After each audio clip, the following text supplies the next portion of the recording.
नमस्कार दोस्तों, welcome to your own channel money up trend. आज हम बात करेंगे एनपीएस यानी नेशनल पेंशन सिस्टम की, जो भारत की गवर्नमेंट रेगुलेटेड पेंशन योजना है, designed specially for retirement planning. NPS आपको डिसिप्लिन के साथ इन्वेस्टमेंट करने और लॉन्ग टर्म में एक सुरक्षित पेंशन कॉर्पस बनाने में मदद करता है।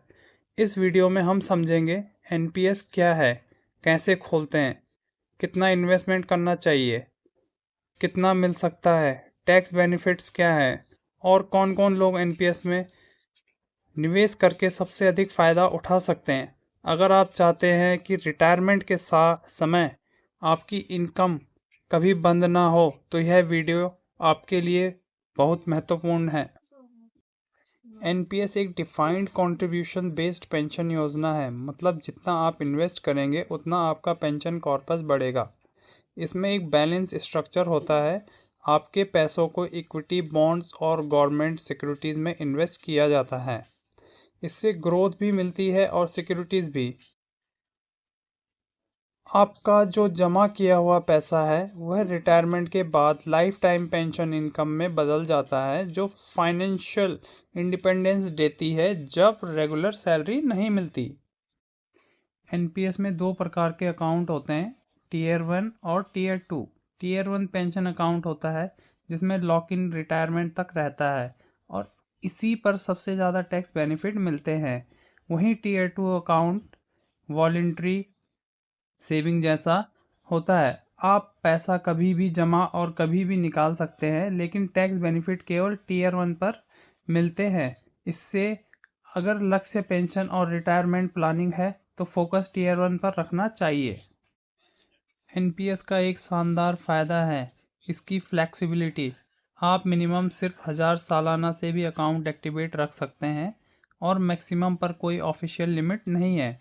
जितना चाहे उतना इन्वेस्ट कर सकते हैं।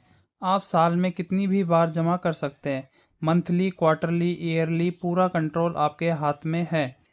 जितना नियमित निवेश करेंगे, रिटायरमेंट तक पेंशन उतनी बड़ी होगी।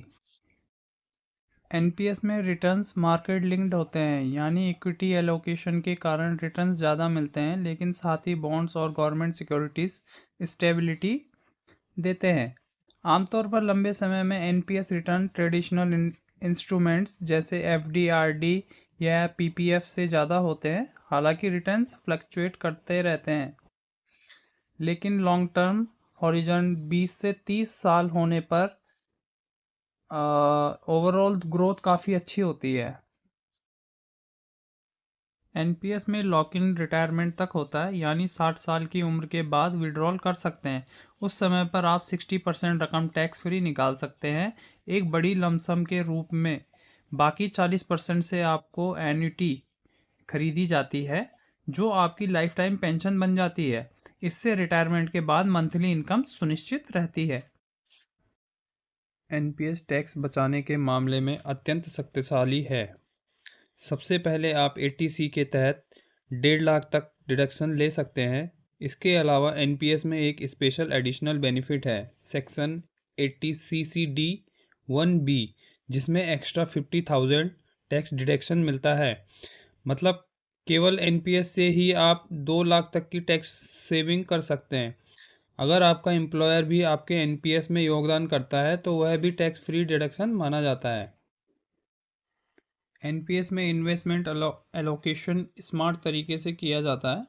इक्विटी कॉर्पस को बढ़ाने का काम करता है, कॉर्पोरेट डेब्ट स्टेबिलिटी और मीडियम रिटर्न देता है, जबकि गवर्नमेंट सिक्योरिटीज़ अकाउंट को सुरक्षित रखते हैं। आप चाहे तो ऑटो मोड चुन सकते हैं, जिसमें सिस्टम खुद एलोकेशन एडजस्ट करता है, या एक्टिव मोड चुन सकते हैं, जिसमें आप खुद डिसाइड करते हैं कि कितने प्रतिशत इक्विटी में जाए और कितना डेब्ट में। एनपीएस उन लोगों के लिए परफेक्ट है जो अपने रिटायरमेंट के लिए लॉन्ग टर्म फाइनेंशियल प्लानिंग करते हैं। सैलरीड इंडिविजुअल जिन्हें हर महीने इन्वेस्ट करना आसान लगता है, उन्हें यह स्कीम बहुत सूट करती है। अगर आप इनकम टैक्स रेगुलरली भरते हैं तो एनपीएस आपके टैक्स बर्डन को काफ़ी कम कर सकता है। जो लोग चाहते हैं कि रिटायरमेंट के बाद स्टेडी मंथली इनकम मिलती रहे, उनके लिए एनपीएस एक उत्कृष्ट विकल्प है। एनपीएस को जितना जल्दी शुरू करेंगे उतना ही आपका फाइनल पेंशन कॉर्पस बड़ा बनेगा, क्योंकि समय कंपाउंडिंग का सबसे बड़ा साथी होता है। आज ही एनपीएस अकाउंट खोलें, ऑटो डेबिट या मंथली इन्वेस्टमेंट सेट करें और एक मजबूत तथा सुरक्षित रिटायरमेंट की नींव रखें। याद रखें, जो आज बचाते हैं वही कल आराम से जीते हैं। आपका फ्यूचर सेल्फ और आपको आज के इस समझदार निर्णय के लिए धन्यवाद कहेगा।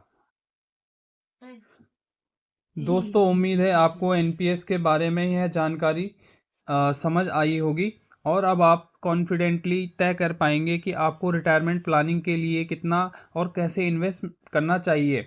अगर आपको यह वीडियो हेल्पफुल लगी हो तो इसे लाइक और शेयर ज़रूर कीजिए, ताकि और लोग भी सही फाइनेंशियल डिसीजन ले सकें।